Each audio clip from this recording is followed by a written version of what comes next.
Começa agora, Inédita Pamonha.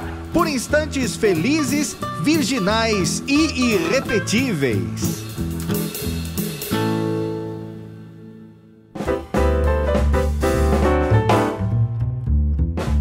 Estamos no ar e conosco está no ar Inédita Pamonha. Oferecimento de Eastman Chemical do Brasil e de BNP Paribas Asset Management.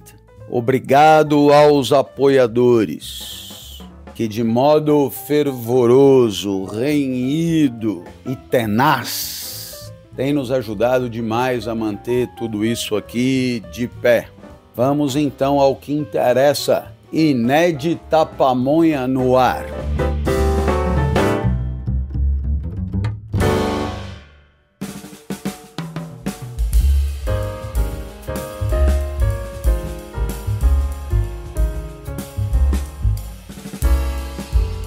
E a dona Nilza dizia sempre: aqui se faz, aqui se paga. Eu também já ouvi que é dando que se recebe, que é perdoando que se é perdoado. E eu também já ouvi dizer que quem semeia vento, colhe tempestade. Eu também já ouvi dizer que gentileza gera gentileza. Bom, essas afirmações têm alguma coisa em comum? Sim, elas têm.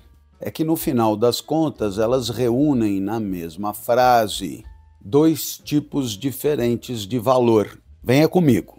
Veja lá. Aqui se faz, aqui se paga. Ora, é dando que se recebe. Semeia vento, colhe tempestade. Qual é a ideia?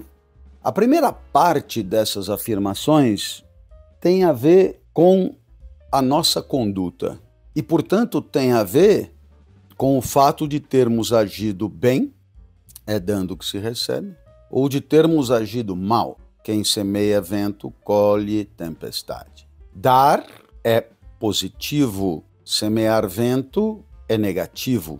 Pelo menos isso no interior dessa afirmação. O que importa aqui é observar que você está diante de uma conduta inscrita no mundo da vida, que terá mais ou menos resultado de uma reflexão, de uma deliberação, de um impulso, ou regida por um apetite, por uma inclinação afetiva, mais ou menos sopesada, mais ou menos refletida. E aí, essa é a primeira parte das afirmações, né? Aqui se faz, aqui se paga. Então é claro que nós estamos nos referindo aqui, nessa primeira parte das afirmações, ao campo da moral, ao campo de como deveríamos agir. Porque quando agimos próximo de como deveríamos ter agido, agimos bem. E isso, na frase, aponta para uma consequência positiva. Quando agimos diferente do que deveríamos ter feito, agimos de maneira negativa. E isso aponta para uma consequência negativa na segunda parte da frase. Aqui se faz, aqui se paga. Ora, o esse faz, dado que o paga indica punição, negatividade, castigo, o faz, da primeira parte da frase, esse faz não é explicitamente negativo, mas deduz-se que ele seja negativo. Por quê? Porque o paga, ele é indicativo de uma sorte nefasta, ruim, dura de viver, né? Ninguém vai dizer para alguém que acabou de ter uma conduta absolutamente generosa, né? Aqui se faz, aqui se paga. Dirá é dando que se recebe, né? Ou seja, positivo gera positivo, negativo gera negativo.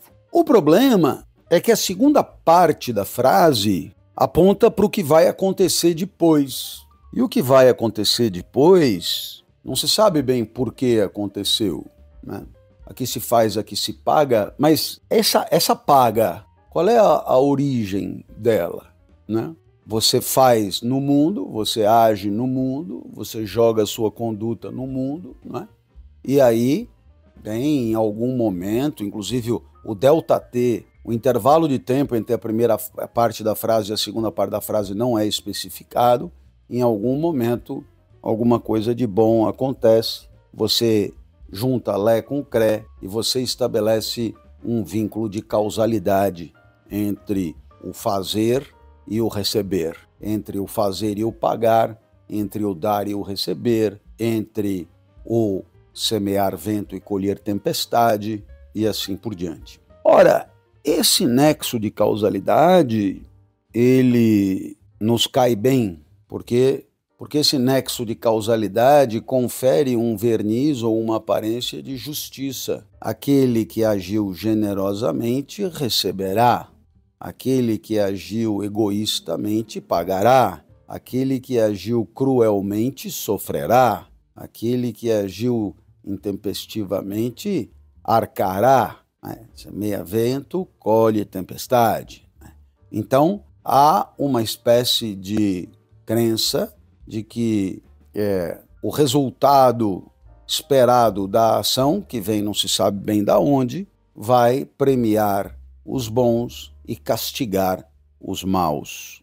Ora, sabemos muito bem que esse castigo, ele tem a ver com o nosso sofrimento, né?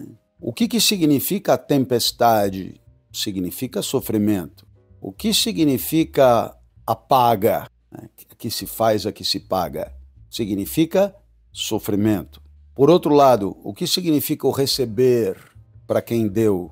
Significa ganho, significa conforto, significa prazer, significa afeto bom, afeto agradável.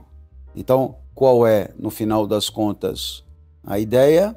É que uma conduta moralmente negativa, depois de um certo tempo, será causa de um afeto negativo ocasionado pelo mundo, digamos assim, porque justamente não foi dito nada a respeito da origem desse retorno, dessa reação, né? E uma conduta moralmente negativa despertará um afeto de sofrimento, de queda de potência, de morte, de angústia, gerado pelo mundo algum tempo depois, como consequência, como efeito da ação empreendida.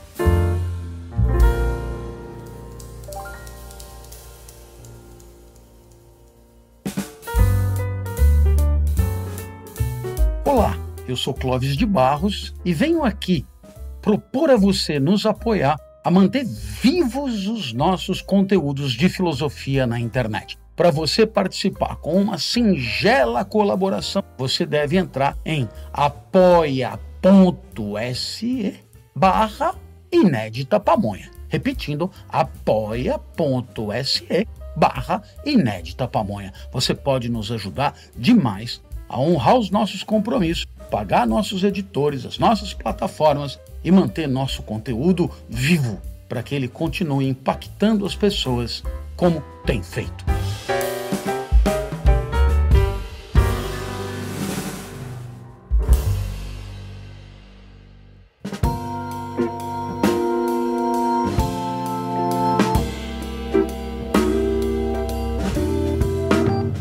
Ora, esse vínculo causal que faz tão bem e que confere verniz de justiça, ele não se sustenta com muita facilidade.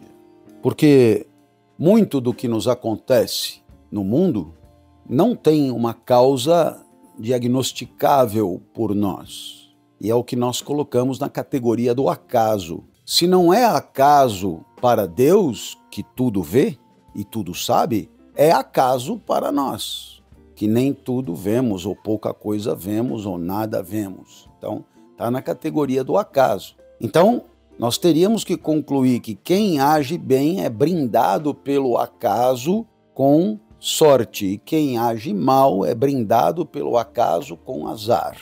Ora, é esse vínculo causal entre o valor moral da ação e o valor existencial do afeto vivido no mundo orquestrado pelo acaso. Esse vínculo, ele é de difícil sustentação lógica. O que nós estamos tentando dizer? Que pode não ter nada a ver o valor moral da sua ação e o que vai acontecer com você depois. A menos que você resolva dar uma de malandrinho e esperar finalmente acontecer alguma coisa boa e relacionar isso com uma coisa boa que você fez 50 anos antes. Por que não?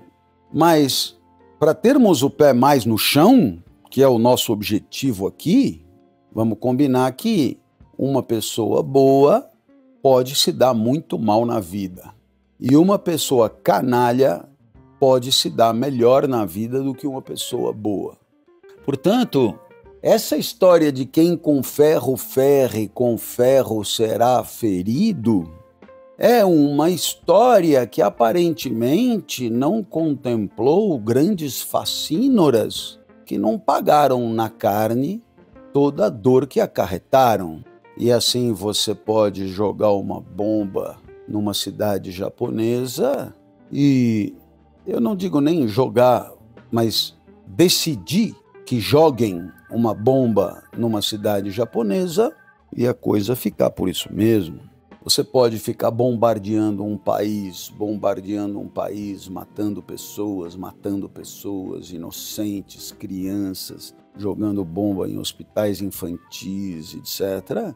E depois eu digo, mas teve câncer. Pô, né? Vamos combinar que é pouco. Teve uma doença grave. Doença grave também tenho e nunca bombardeei nada, nunca causei dor física a ninguém. E quando causei dor do espírito, foi, na maioria das vezes, sem querer produzir esse efeito.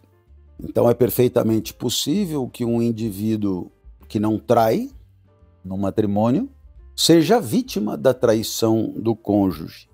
É perfeitamente possível que o indivíduo que trai no matrimônio não seja vítima da traição do cônjuge, porque isto é a realidade. Então, quando você diz quem com ferro fere, com ferro será ferido, de fato, isto pode acontecer na mesma proporção, pode acontecer em proporções diferentes, pode acontecer de maneira absolutamente aleatória, porque é claro que em algum momento da vida vindoura superveniente haverá algum sofrimento, pode teoricamente não acontecer de jeito nenhum. De tal maneira que quando a minha mãe dizia aqui se faz, aqui se paga, eu costumava responder baixinho para não apanhar com cabo de vassoura. Eu costumava responder baixinho, ou não, ou não. Aqui se faz, aqui se paga, ou não.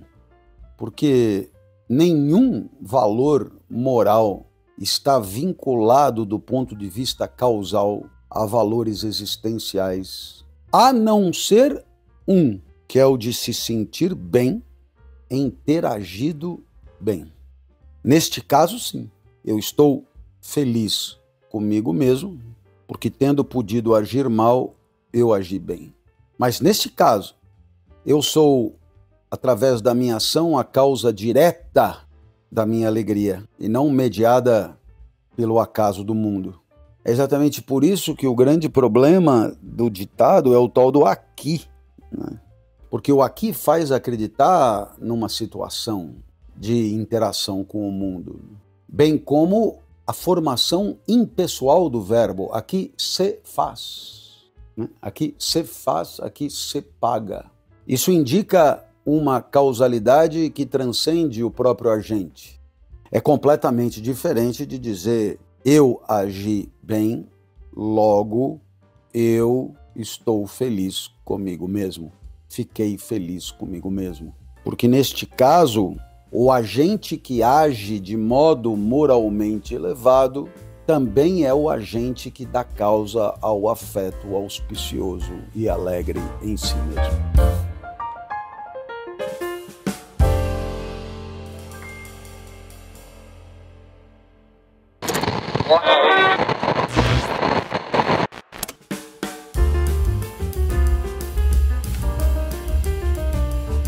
Vamos responder as perguntas dos nossos ouvintes.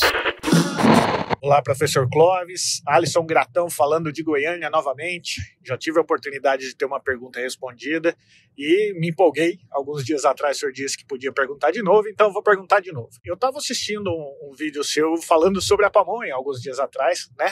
O exemplo da pamonha, que é bastante conhecido, e o senhor usava esse exemplo da pamonha para ilustrar o amor em Spinoza, dizendo que o amor é o encontro do mundo quando o mundo aumenta a sua potência, e isso é alegria, e essa alegria é a tradução do amor naquele momento presente. Ao mesmo tempo, a gente tem Aristóteles, que explicou o amor como sendo filia, e ele também era causado pela alegria do encontro, pela alegria da presença. Podemos dizer que é o mesmo conceito entre os dois?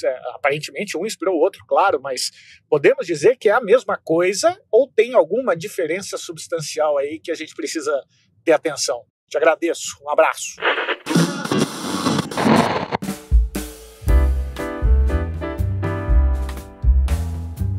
O nosso amigo Alisson Gratão pergunta a respeito do amor em Spinoza e do amor em Aristóteles. O amor filia é na presença. O amor de Spinoza também é na presença. O amor filia, ele não é propriamente um afeto. Ele é um estado de filia que envolve admiração, que envolve também utilidade, que envolve uma dimensão lúdica. Portanto, o amor filia é um amor que nós poderíamos chamar de duradouro. Esse amor de filia, ele faz sentido dentro de uma lógica cósmica, grega, em que o universo é uma máquina e tudo funciona harmonicamente dentro da máquina. Portanto, a filia é, no caso do humano, um modo particular de ajuste feliz entre duas partes da máquina. Ora, Spinoza não compartilha dessa concepção cósmica. Para Spinoza, o amor é potência em alta, alegria acompanhada da ideia da sua causa. Então veja, para Spinoza o amor é um afeto e, portanto, ele é uma passagem, é um ganho de potência. Então, é claro que esse ganho de potência é muito mais efêmero e frágil do que a filia de Aristóteles. É muito menos duradouro e permanente do que a filia de Aristóteles, porque é só uma alegria especial, a alegria acompanhada da ideia da sua causa. Alguns pontos, portanto, são semelhantes, como a questão da presença, alguns pontos são bem diferentes, como eu acabei de explicar.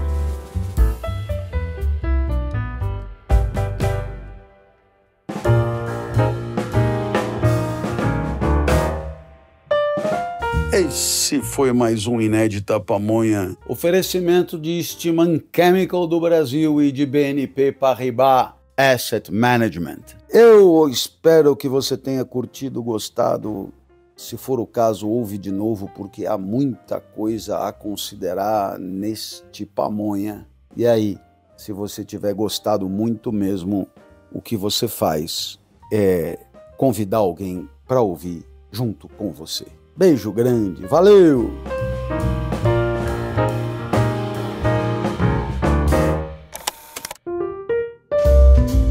Este conteúdo foi trazido até você pelo Espaço Ética, a assessoria oficial do Clóvis de Barros. Para mais informações sobre cursos, livros e palestras, acesse clovisdebarros.com.br e siga o professor nas redes sociais.